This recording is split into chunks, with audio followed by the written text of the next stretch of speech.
हैरान कर देने वाली खबर सामने आ रही है थाने जिले के कल्याण तहसील से, जहां के कांबा गांव में रहने वाली आदिवासी समाज के लोगों को भू माफियाओं द्वारा परेशान किया जा रहा है। दरअसल आरोप लगाया जा रहा है कि करीब 460 एकड़ जमीन पर वर्षों से काबिज आदिवासी परिवारों को जबरन विस्थापित करने की कोशिश की जा रही है। इस जमीन की कीमत करीब 2000 करोड़ रुपए बताई जा रही है। वहीं परहित चैरिटेबल सोसाइटी के अध्यक्ष विशाल कुमार गुप्ता ने मामले को मुख्यमंत्री के सामने रखते हुए सख्त कार्रवाई की मांग की है। विशाल कुमार गुप्ता का आरोप है कि कल्याण के शाह परिवार ने अवैध रूप से ये जमीन खरीदी है, जबकि वे खुद किसान नहीं है। उन्होंने दावा किया कि शाह परिवार पैसे और दबाव के बल पर आदिवासी परिवारों को बेदखल करने की कोशिश कर रहा है, जिससे ये परिवार दहशत में जी रहे हैं। गुप्ता ने चेतावनी दी है कि अगर आदिवासी समाज की मांगों का अनसुना किया गया तो वे बड़े आंदोलन और आमरण अनशन के लिए जाएंगे। उन्होंने मांग की है कि आदिवासी परिवारों को पुलिस सुरक्षा प्रदान की जाए और शाह परिवार और उनके सहयोगियों के खिलाफ सख्त कार्रवाई की जाए। साथ ही लंबित अदालती मामलों को ध्यान में रखते हुए शाह परिवार की जमीन की खरीद फरोख्त पर रोक लगाने की भी मांग की गई है। बहरहाल अब देखना यह होगा कि राज्य सरकार इस मामले में क्या कदम उठाती है। भारत में जो आदिवासी समाज है काफी पिछड़ा है। जो यहाँ के मूल निवासी है इस देश के, जो आजादी के पहले से इस देश में इस यहाँ के बासिंदे हैं, उनकी जो जमीनें हैं आज भी कई लाखों आदिवासी है जिनको अभी तक उनकी जमीन का अधिकार नहीं मिला। मसलन मैं पूरे भारत की बात कर रहा हूँ, लेकिन हमने अपनी तरफ से यहाँ थाने जिले में तालुका कल्याण के अंतर्गत कांबा एक बड़ा क्षेत्र है, आदिवासी क्षेत्र, जहां पर कुछ भूमाफियाओं ने उनकी जमीन हड़प ली है। उनका हौसला इसीलिए बुलंद है कि उनको जो अधिकारी जो है वो अधिकारी उनके अधिकारों से, आदिवासियों के अधिकारों से उनको वंचित कर रहे हैं, उनको जमीन का हक अधिकार नहीं दे रहे हैं। इसके लिए हमें इनके लिए अलग अलग ढंग से हमने आंदोलन भी किए है। आज भी हम इसके लिए अग्रसर है और इसी काम में लगे हुए हैं कि अधिकारी जो है वो कानून के दायरे में एट्रोसिटी एक्ट, अनुसूचित जाति जनजाति अत्याचार 1989 का कानून बनाया है, भारतीय संसद ने बनाया है, लेकिन उसमें जो प्रावधान है उस प्रावधान के मुताबिक अधिकारी काम न करते हुए उन्होंने अपने प्रावधान नियम बना के रखे हैं और आदिवासियों को वंचित करके रखा है।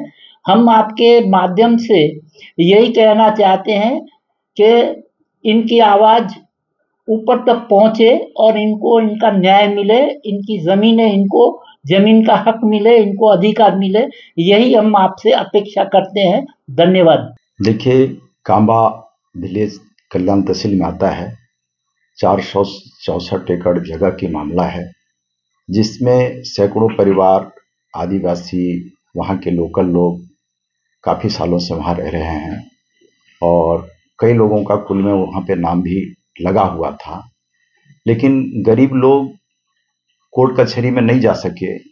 3 लोग, ऐसा कहना होगा कि सैकड़ों लोगों में से सिर्फ 3 लोग ही स्टेप बाय स्टेप तहसीलदार, प्रांत, कलेक्टर, आयुक्त होते हुए हाई कोर्ट तक पहुंचे। तो उनका एक समझौता हुआ।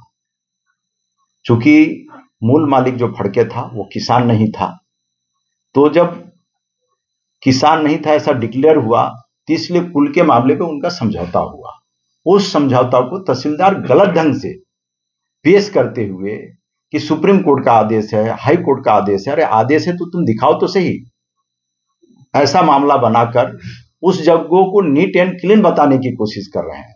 460 एकड़ में कुछ एकड़ का ही मामला 3 लोगों ने उठाया था।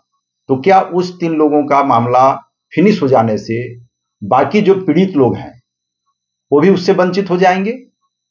यह मामला है। देखिए, बेघर होने की बात ऐसी हुई है कि माननीय तहसीलदार महोदय के पास इन्होंने केस डाला और तहसीलदार महोदय के पास हमारा केस पेंडिंग पड़ा है, कई तकरार पेंडिंग पड़ा है, वहां स्थानिक लोगों के केसेज पेंडिंग पड़ा हुआ है। उनको न पूछते हुए खाली उनका महिमा मंडल किया सामने वाले का कि हाई कोर्ट ने ऐसा किया, सुप्रीम कोर्ट ने ऐसा किया, एमआरटी ने ऐसा किया, और 2 दिन में ही उन्होंने रफा दफा करके ऑर्डर उनके बाजू से दे दिया। तो तहसीलदार महोदय से मैं पूछना चाहूंगा कि ऐसी कौन सी जल्दबाजी थी कि आपके पास इतने केस पेंडिंग होते रहते हुए आज सैकड़ों हजारों केस आपके पास पेंडिंग पड़े होंगे, उसको तो आप जल्दबाजी करते नहीं हैं। महीना, 2 महीना, साल, 2 साल, 5 साल से लोगों के चलते चलते आपकी ऑफिस का चक्कर काटते काटते चप्पलें घिस जाते हैं, जूता घिस जाते हैं, तो ऐसी मेहरबानी उनके ऊपर क्यों? इसका मतलब जाहिर है उनसे विशेष प्रेम किया है आपने, विशेष लगाव किया है।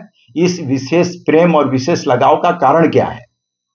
तो तहसीलदार महोदय ने हाई कोर्ट, सुप्रीम कोर्ट का नाम लेकर जो लोगों को बेवकूफ बना रहे हैं, अपने निहित स्वार्थ के लिए जो उन्होंने किया है वो कभी भी क्षम्य नहीं है। मैं यही लोगों से गुजारिश करूंगा कि आप कानून के ऊपर भरोसा रखें और अपने मनोबल को टूटने न दें। तहसीलदार ने जो भी किया है उसका हर्जाना उनको भी भुगतना पड़ेगा। कानून के दायरे में आकर हम इसको हाई कोर्ट, सुप्रीम कोर्ट में इस मुद्दा को उठाएंगे और जाहिर है हमें न्याय मिलेगा। इसमें कौन कौन शामिल है?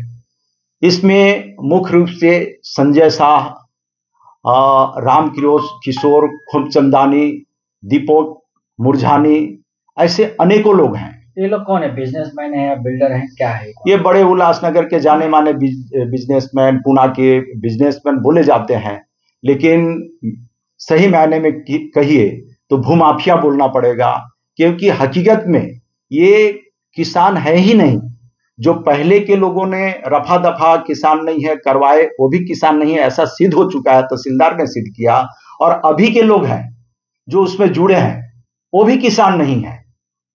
फिर भी इस बात को हमने बार बार तहसीलदार महोदय की नजर में लाया है, लेकिन तहसीलदार महोदय कान में रुई डाल के जब काम की बात होती है, सरकार से तो मांग ही है, हमारे सरकार को हमने लिखा है, मुख्यमंत्री महोदय को लिखा है, मुख्य सचिव को लिखा है कि जो पीड़ित आदिवासियों को वहां से भगाया जा रहा है, उनको प्रताड़ना किया जा रहा है, उनको प्रेशर किया जा रहा है, जो वहां के लोकल लोग हैं जो कम से कम 1932 से वहां रह रहे हैं, आज 100 बरस रहते हुए वहां पे हो गया, फिर भी उनको भगाने की कोशिश किया जा रहा है।